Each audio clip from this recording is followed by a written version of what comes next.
It's still COVID-19 Watch, and this is the segment where we talk you through and take you through the economic impact of COVID-19, not just on Nigeria, Africa, and the rest of the world.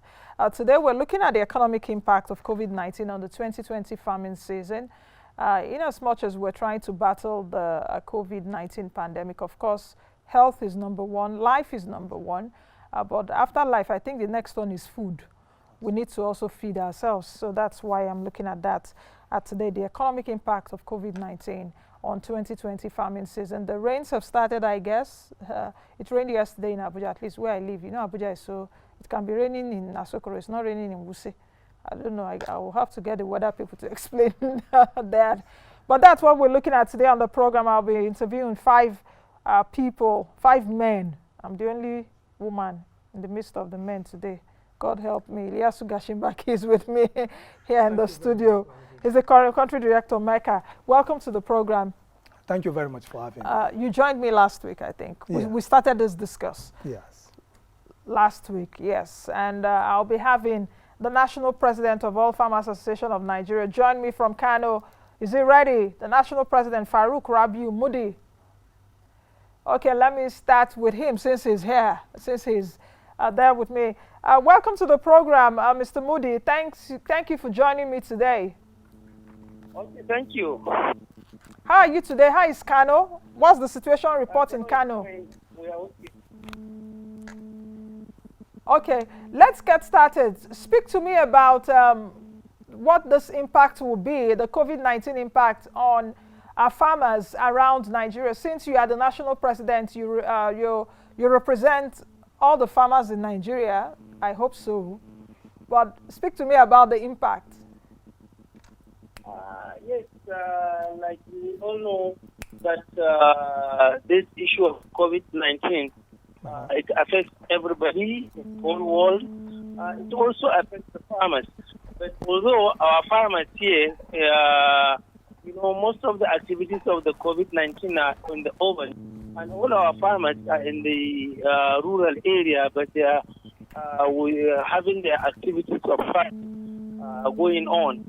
But with all cautions and precautions, we've been monitoring and sensitizing our farmers against this issue, because if care is not taken, the food security going to be in shambles. So that is why we encourage our farmers to continue the farming activity, and we heard them in all that they are doing in part of the interventions and so on. We are doing all our best to see that, yes, we maintain the activities. But although we are telling them and we are sensitizing them on all the precautions and all the advices by the doctors and the government. Okay. What exactly, where will the impact be really for you as we all wrestle against COVID-19 as a country? Where will the impact strike you the most as farmers? Or will it strike you everywhere? Where is the impact going to be felt the most? Just like I told you, the impacts will be very serious, and it has started showing. Look at the high prices of all items that inputs that we are now. Formally, now the government has dropped down the price of fertilizer from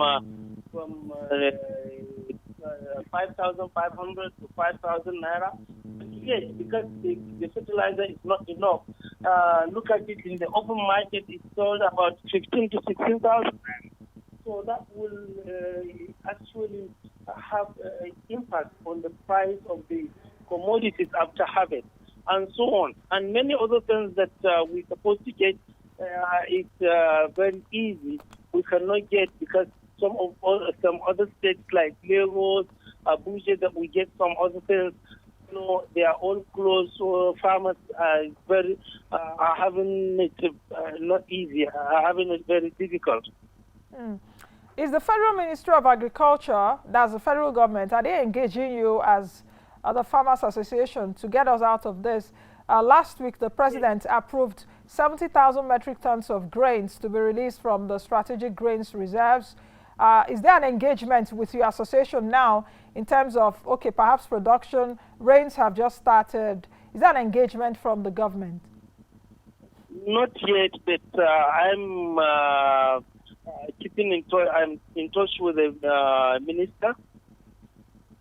I'm in touch with the Minister of Agri to see that we are engaged, and also we have sent an application with the company, the AFAN, to CBN for the interventions that they are giving to all citizens. You understand that, because looking at the population of our farmers, we constitute about 60 to 70% of the population, and then we have the structures from the national, state, local government, and even the world level. So it will be easy if the AFAN structure is being used in distributing items like this and so on, because we are directly with the farmers and with the people. Like also, if you look at it, most of the roads that were closed, you understand, are the roads that we take our inputs to urban, where people can access. You understand, and yet, but we are still waiting, and we have pushed our application to see that we are involved and our structure is involved, and we are ready to have the nation move forward. So even using our structure, we don't have. Federal government doesn't need to spend a lot in taking other companies, to distribute those things, because we are already in the community, and we are with the community people, and we are down everywhere. Okay, let me bring in Gashinbaki at this point. What do you have to say? You've heard the government is not yet engaging with them as much as they should engage, though he's speaking with the ministry, yes, or the Minister of Agriculture. He's also aired his concerns. What are your sentiments? We started this conversation last week. Yes, yes. We started with the release of the 70,000 metric tons by the federal government. Yeah, I think what we want to see, those of us that are players within the agribusiness sector, is more engagement with the government to ensure that we have a successful season. I know there are a lot of,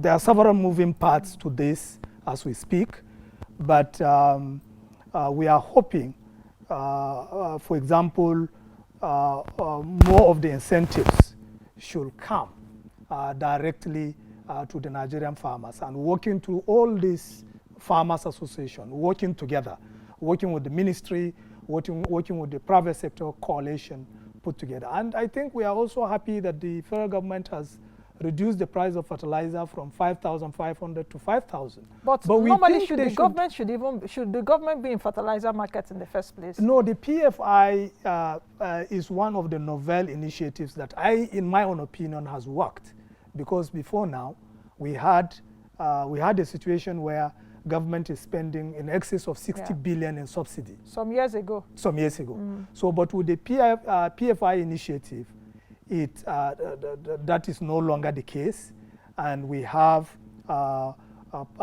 primary production of blending of fertilizer now in the country. And again, government has increased the number of blending plants from 18. I think this year is going to be about 25. So, but even with that, we need more of the blending capacity to be increased, because the money that the NSIA is managing, I believe, is limited. Maybe they need to expand that capacity so that we can have more blending plants, or the capacities of the blending plants that we have, the existing capacities need to be optimized. Okay, let me still stick with the national president of All Farmers Association of Nigeria. I hope you're still there. Yes, let me just ask you this question. What plan do you have for the 2020 farming season that I guess should start or have started, but all of us are on a lockdown and the rains have started? what are your plans for the 2020 farming season? That's the A part of the question. The B part of the question is food production still going on even as we're on a lockdown? Because I also do know that since, like in Abuja now, I know that I think the days for going to buy food has been reduced. I think Monday, Wednesday, Saturday or so. So you see that a lot of people that are also into food production, like tomatoes and all of the perishables, they may have their foods or products rotting, going to waste.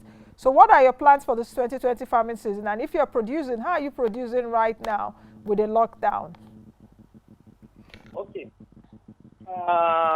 Just like I told you, like I said earlier, that the farmers, the farmers are having activities going on because, you know, in the rural areas, in the farm areas, there is no lockdown, so the farmers are having activities.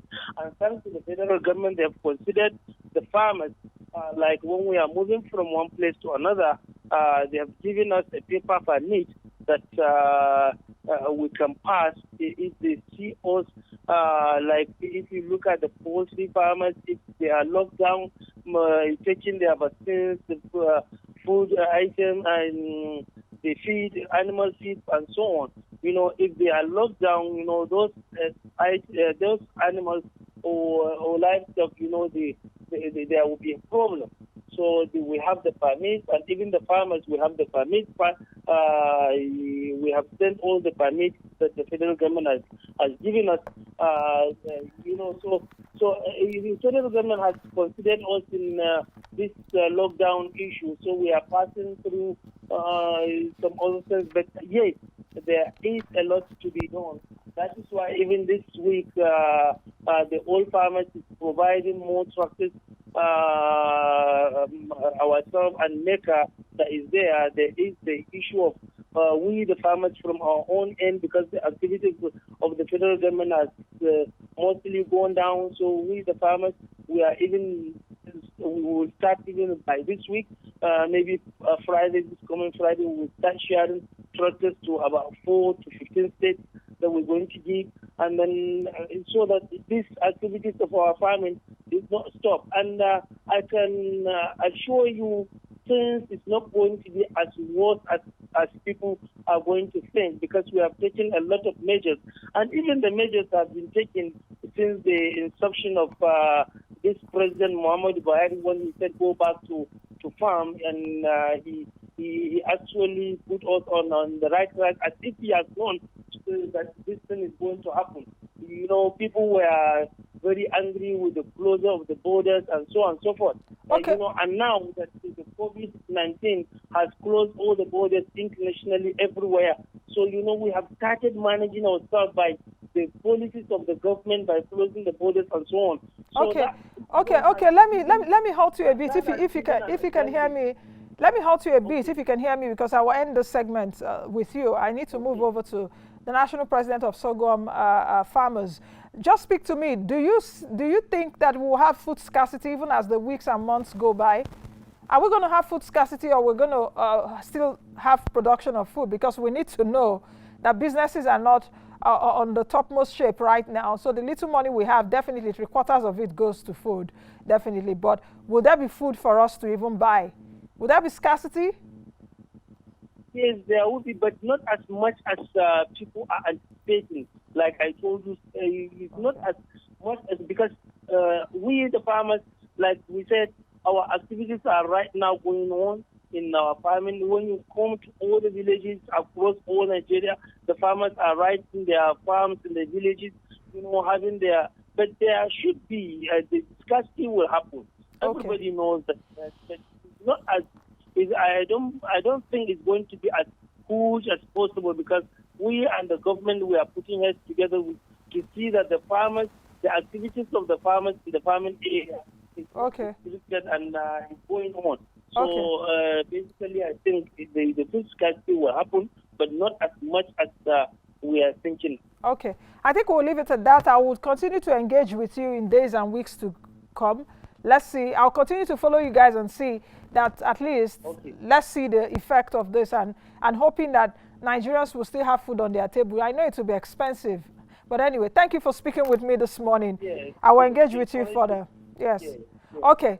Okay. I will be speaking with the national president of the Sorghum Farmers Association of Nigeria. He would be speaking to me from Sokoto. Lawal Yakubu, he will join us in a bit to speak to us about his own field too. Sorghum. I think sorghum is part of the National Grain Reserves, isn't it? One of the grains in the National Grain Reserves. Now you've heard what the Farmers Association president has said. For me, I'm just thinking that food shouldn't be more expensive than it is right now. But I don't think we have a magic wand now to say that will not happen.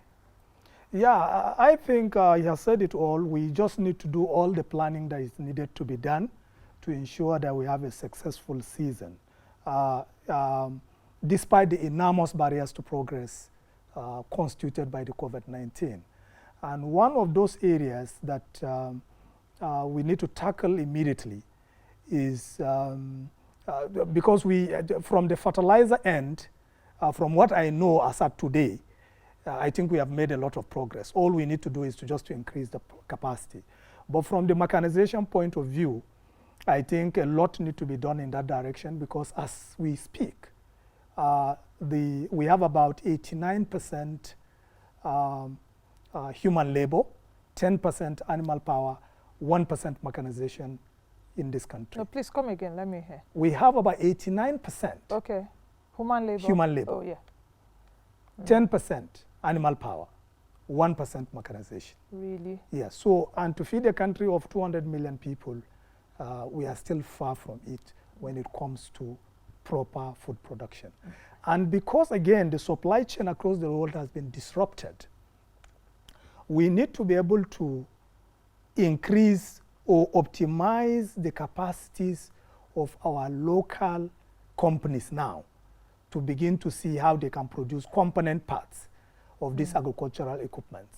And in addition to that, my own recommendation would be, we have a lot of broken down mechanization assets. We have well over 55,000 broken down tractors all over Nigeria. And if you are to replace 55,000 tractors today, it means like in excess of ₦1 trillion in capital flight. So why do we? First of all, there are no places to buy. All the factories have been shut down now.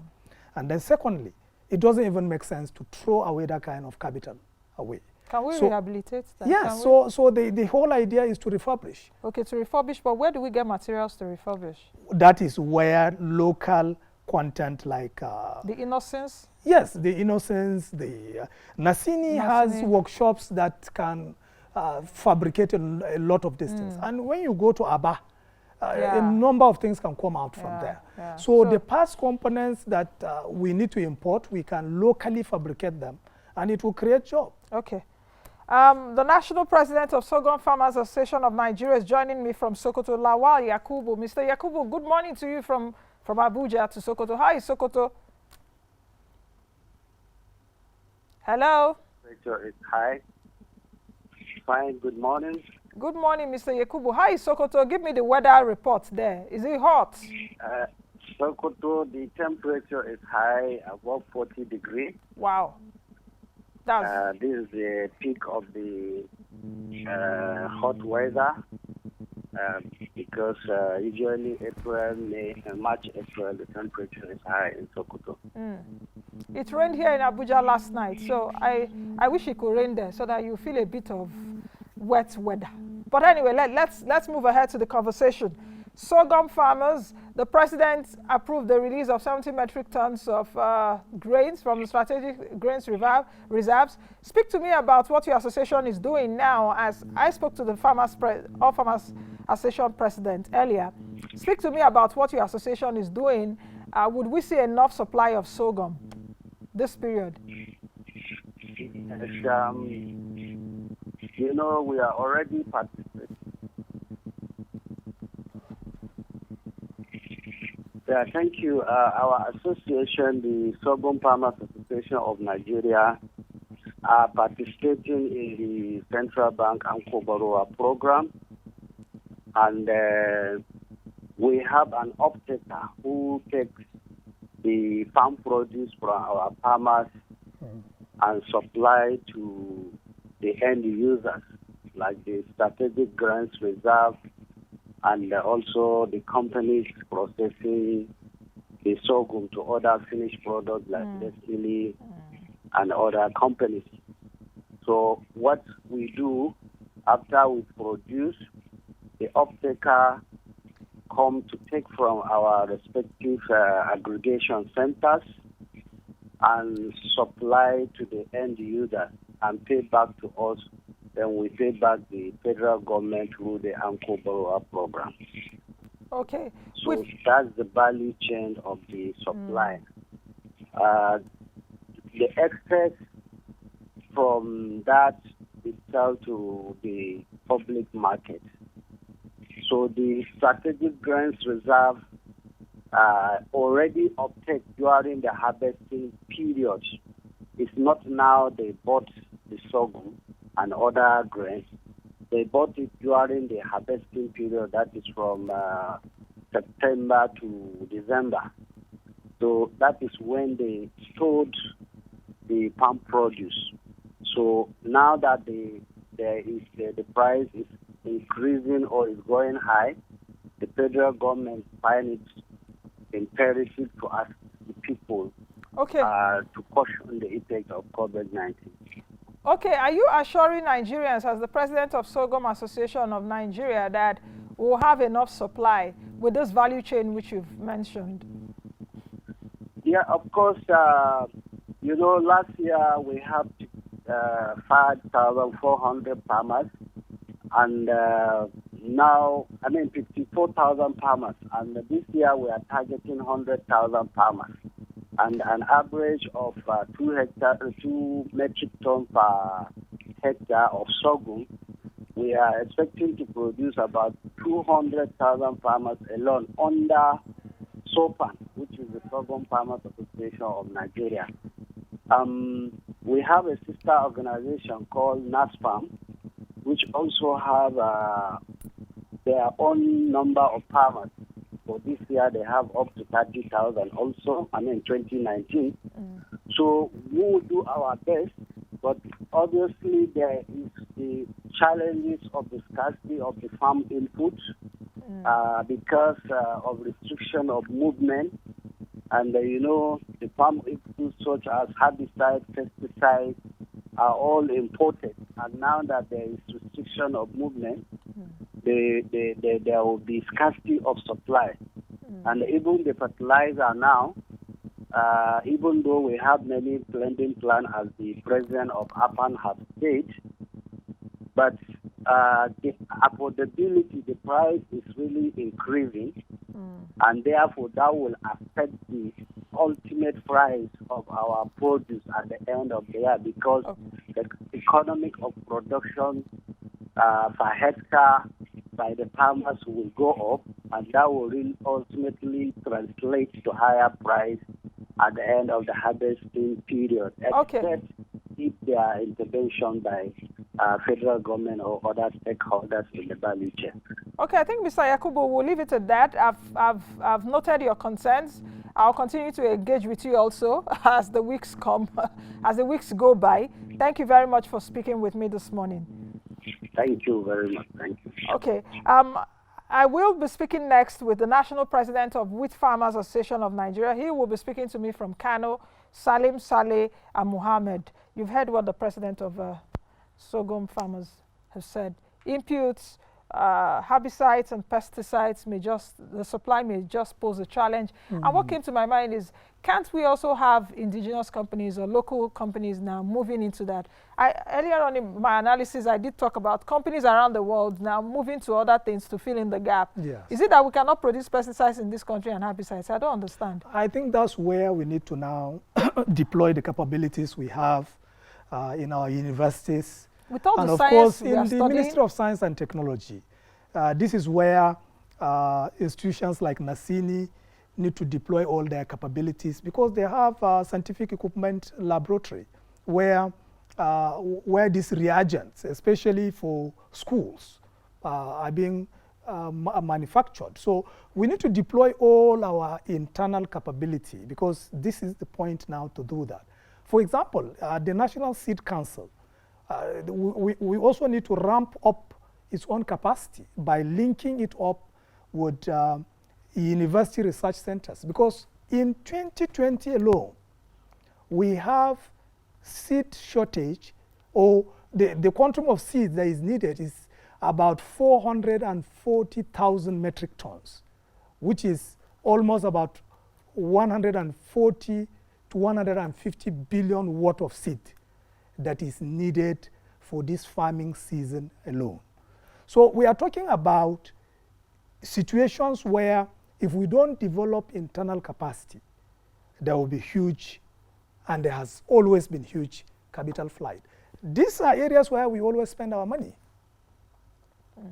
So we need to actually develop local content. This is the opportunity to do this. Because if you look at how Asia works, the whole of Asia is working because they were able to clearly understand what it means to build internal capacity in agriculture and in manufacturing, these two areas. And of course, for me, despite the challenges of COVID-19, there's also a silver lining. We need to take advantage of whatever the situation is now. We shouldn't waste this crisis. We shouldn't waste it. Yeah. For example, just because of the PFI, let me just get back to that because people are familiar with what has happened. The PFI alone created a situation where people need to manufacture sacks, they need to do trade, ink. The value chain is not just fertilizer. They need to, in fact, over 5,000 trucks were imported. Now imagine instead of importation, the 5,000 trucks was given to either Namco or Inosu. And that's exactly what Dangote has done. For the very first time, he awarded a 65 billion naira contract to Namco for production of trucks. So we need to optimize our internal capacity for local production across manufacturing, IT, and the rest. We do have the capacity to do that. There is actually no limitation as to what we can do internally. Okay, we're supposed to speak with the Wheat Farmers Association National President. How about the Maize Association, National President of the Maize Association?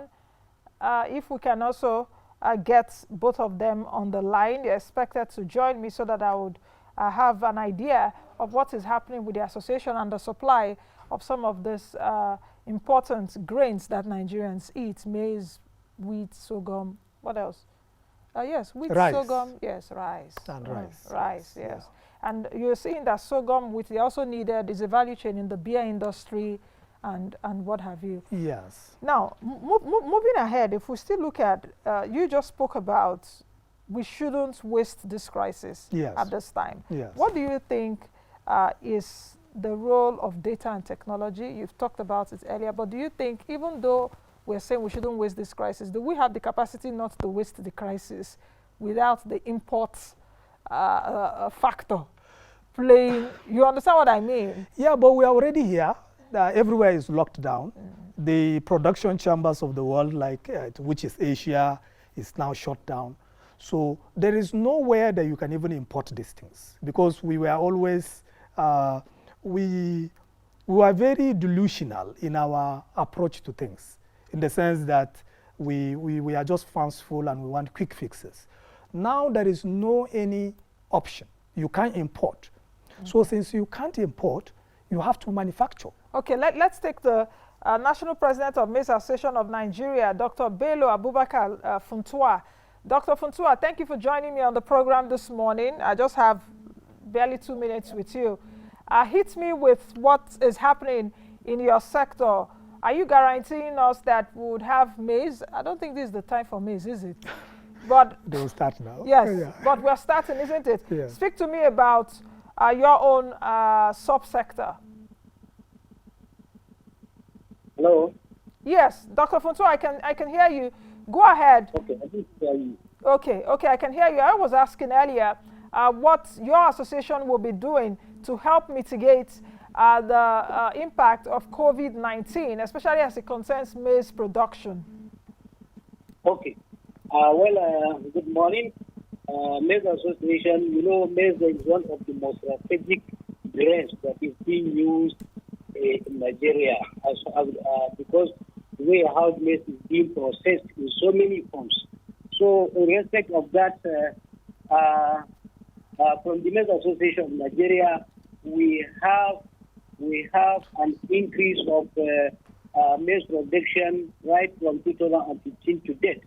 That is from 2015 to 2019 production, which we have more than 100% increase. Because from 2015, it was only 8 million tons that was produced.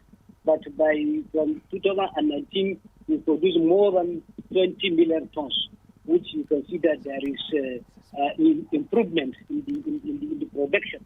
So coming to this time now for this global pandemic of this COVID-19, the association is making an arrangement so that we can find a way that we will produce more, because there are so many elements of, or I can say there are so many threats that will affect the 2020 wet season, that is this year, because of this problem. Okay. But, we are making a proper arrangement to see that we have a very good arrangement that we can produce more than what we produced last year. But actually, there is a threat that we will have a deficiency of this year production because of this COVID-19. Yes, understandably so, that we would have a threat to the production of maize this season, because a lot of Nigerians consume maize in whatever form, akamu. Yes. Ogi. Yes. What else? Yes, akamu, ogi. What else? What do they call it in Hausa? I don't know. Tuwo masara. Tuwo masara. So a lot of Nigerians, yes, consume maize, and even in the beer industry and some other. That's local consumption. Yes. Yes. So, are you engaging with the government, or is the government engaging with you? Just very quickly. Yes, actually, we are engaging with the government in so many ways, so that our farmers will be assisted in production. But the most important thing, all what we need for the government to do is to concentrate on the commodity association in whatever they are doing. Because right now, what is going on now from the CBN Anko-Boros program, there is no any farmer that can benefit from anything until when he is verified with BBN and all his data. So through this, the federal government are supposed to use the commodity association in the real farmers. Okay. So that whatever they are doing will go directly to the people that are supposed to benefit. Okay. And also, I want to appeal to the federal government for this year's season, because of what is going on now about this COVID-19, to provide another way to input directly to the farmers with a substantial subsidy to the farmers. Okay, I think I think what is going on. Dr. Funtua, I think we'll leave it at that for now. I know you have a lot to say. I also have a lot to ask you if the time was actually still there. But I will continue to engage with you in weeks to come or in days to come. Let's see, because I'm watching the situation, not just you, but your other colleagues. Thank you, Dr. Funtua, for joining me this morning. Okay, thank you very much. Okay, so let's wrap it up, Yes. because you have less than a minute to wrap it up. We've heard all what the Farmers Association have told us this morning. Speak to me about perhaps what we should be doing right now. Yeah, I think from the government side, I think there should be more engagement with the farmers group. Whatever level of engagement they have now, I think it should be scaled up. That's one. Then for the farmers, from the Farmers Association point of view, they need to now, this is the time to filter their data to make sure that we now have credible data for these farmers for planning. And on the last note, on the local content component, We have 55,000 broken down tractors that need to be recovered. Okay. And we think that will create jobs and reduce capital flight. Okay. Lastly, I think I need to commend you for putting all these farmers groups and farmers association together. For me, let me just say this, that this show, you have created a platform where people that don't have voice, or people that Nigerians should listen to at this point in time, has been given that voice.